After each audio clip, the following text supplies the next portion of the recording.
Welcome everyone to my channel. This is going to be an in-depth video on how to use the SmartConvert controller, Filmomat, Autocarrier setup, and I will be also diving into the negative film supply setup as well a little bit, just because I feel like it's needed. I haven't seen any other YouTube videos talk about scanning with the Filmomat and then maybe bringing that raw DNG file into Lightroom. I had this over a year now and I love it. It works great for my setup.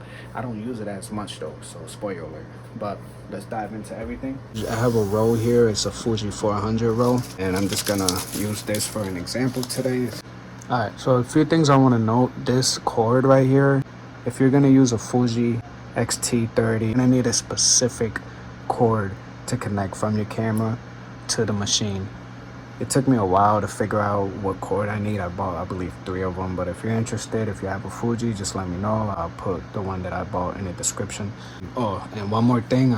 If you are gonna scan, don't scan like this. Don't have light coming down from everywhere. Like, just cover everything. And the carrier that I have too, I have the updated version.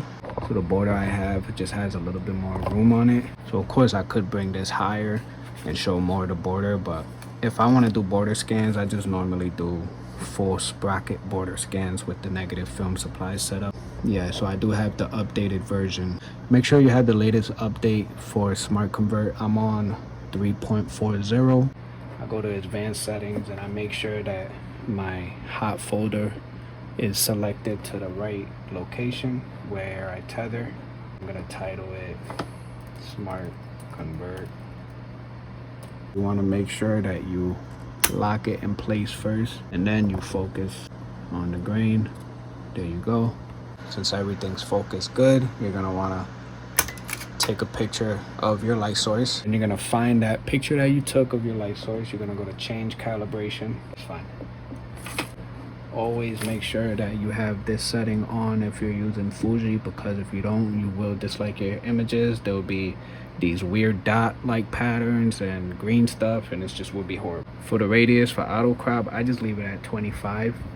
Put use hot folder. If you're using the smart controller, you want to click that. I have my my 3 settings right here. This right here, which is edit crop, auto crop, and then export selected images. This right here is very important. I have my color noise removal strength, I have it set at 1, and then the number of available processor cores used by SmartConvert, I have that at 6, just because my MacBook isn't the greatest. It's M1 chip. It's, you know, it gets the job done, but it's not the best. So I have that set at 6, and then I have this set at PPG. I just find that those settings work best for me. Now when I scan, I don't use auto mode. I mean, sometimes it works for me, but majority of the time it doesn't. I'm gonna be honest, it really doesn't work for me. So I always just use semi. I always like to make sure the left side is kind of touching the, you know, end frame, because yes, you could scan it like that, but then semi-auto is gonna act up and you're gonna have an issue cropping all the images. So I kind of like to have all my images steady at, you know, like that.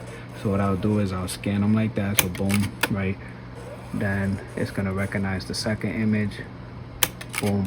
And then once you do semi-auto, you see how there's like you're gonna have to move it, but I barely had to move it a little bit. So I kind of like to, you know, just do it like that, just because it's better to crop later. Then I have my settings at 2. You could have it higher, but I find that my camera and the shutter cable and everything just works best on 2.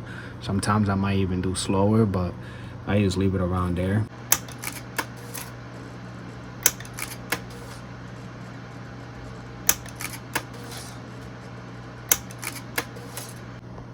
So I like to just wait for everything to kind of finish importing. Let me show you auto crop.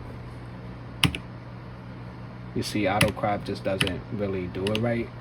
You could go in and change your auto crop setting to be like, we'll do 4, 2, 2. We'll see what that does. And then press auto crop, and it kind of fixes it a little bit in terms of the left and right So I'll go in and I'll just select everything. And then what I do is I press Command C. I'll choose manual crop and rotation. Since I did that a little bit, I'll put copy. Just press Command V on all of them. Command V on all of them, and it did everything. It did all that to all my other images. That's why I like to scan them a certain way, just because it makes my job easier when I have to go crop everything. Alright, so as you can see with this photo right here, the greens are off, the reds are off, and it's a bit too bright. Because I'll go in, I'll add a little bit more green, and then I'll add a little bit more red. You could go in there and find a neutral gray like right here, and then you could let that do its thing. But I find that it's better if I just manually go in there and do everything. I'll add a little bit more density, a little bit more. I'll bring the contrast down a little bit. Like this one, I feel this image is a bit too blue. I'll add a little yellow to it, a little bit of red, bring the highlights down. You could even do the saturation a little bit. You can add more saturation. I know people like their film to be super saturated, so you could do that. The good thing is too is you can select multiple images that are in the same kind of area, and you can pretty much edit all of those at the same time, and it did it to all of the other images. When I'm scanning, I always like to look at the skin tones. That gives me a good idea of how this row is. And remember too, when you are adding density, it adds more like colors to it, and when you add or take away less contrast, it actually makes it warmer. So you want to make sure if you are adding less contrast and to adding more density, now you got to go back and mess with the color dials, because your images are warmer and stuff. So now you got to go in and actually mess with the colors now. So we'll go. All right, so this next topic, there's going to be a lot of information being thrown at you, so if you do need to rewind the video, please do so. So pretty much what I'm going to be doing is I use the Filmomat Autocarrier, and I want to, let's say, bring those raw DNG files into Negative Lab Pro. How will Negative Lab Pro handle those images? So sometimes I have to go in there and add a lens correction. So let me show you, like a vignetting going on. I don't know why the Filmomat does that when I try to convert it into Negative Lab Pro. When I use the negative film supply setup, I don't ever deal with any of the vignetting. So I would have to go in there and create a lens profile, or just choose like, remove chromatic and then enable a correction. So I will go in there and just choose Fuji, because that's what I'm doing. But sometimes it even makes my images more contrasty, so then I have to go in there and dial in the settings, and or whatever the case is. I don't know why it does that. You could still even see more of that vignetting going on a little bit when I bring the shadows up. So let me show you. You know what I mean? It's just, it happens. I don't know why it does that, but it's there. Okay, so I have all three images pulled up. I like to have this image pulled up just because it's very underexposed, and it's a good kind of, you get a good sense of all of the different programs kind of doing their own thing. This one right here is the negative film supply setup using Negative Lab Pro. This one is the Filmomat using Negative Lab Pro, and then this one is SmartConvert and Filmomat. So you can already see the difference in terms of the shadows. This one is the Filmomat, Negative Lab Pro. I had to fix the vignetting. Still a little bit there, but I had to fix the vignetting. So you can kind of see just the difference in terms of the, the yellow, the highlights. This one's obviously a bit more brighter, because the lighting setup that I have for the Filmomat is brighter than my 95 CRI negative film supply setup. I know it's a lot of information being thrown at you, but I love to show the differences, This one right here, you can already see, in my opinion, it's very faded. This is the SmartConvert Filmomat. It's very faded. It does have some nice colors, but it's definitely faded compared to, you know, you can see more detail here, whereas here you can barely even see the wall, you know, and then here you can barely see the wall too. So it kind of depends on like your look, you know what I mean?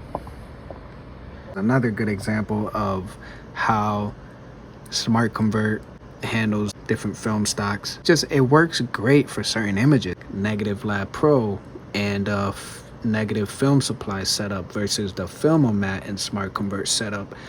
You can already see I can dial in more of those colors. You know, Negative Lab Pro, I would have had to do all of this extra stuff to get to that. You know, this right here is Filmomat and Negative Lab Pro. You know, I can dial in that in more, but as you can see, you know, I'm leaning more towards this one right here. So it's whatever you like, you know. I just want to show y'all some different examples, you know. Let's go into another image.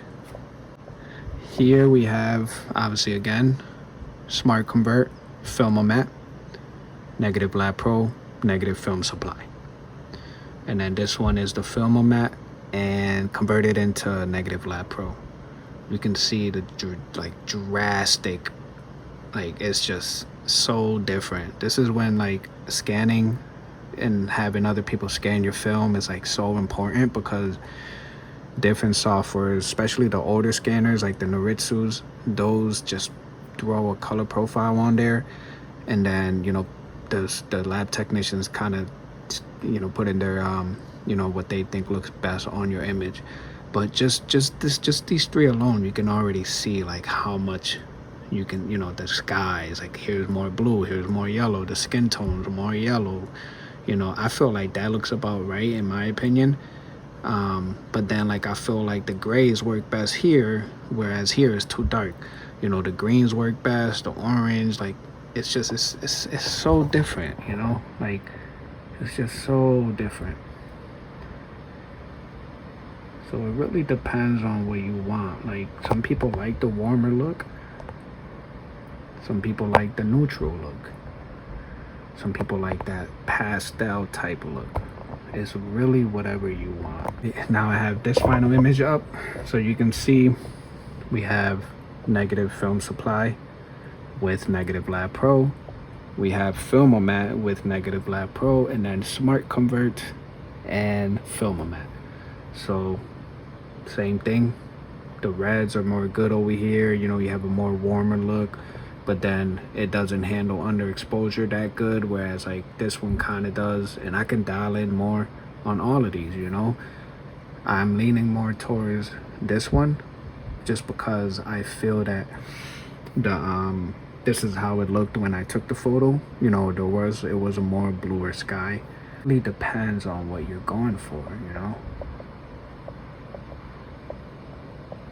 So I hope you enjoyed today's video. You know, I tried my best to explain and show you guys different options and different scans, and you know, hopefully I did a good job.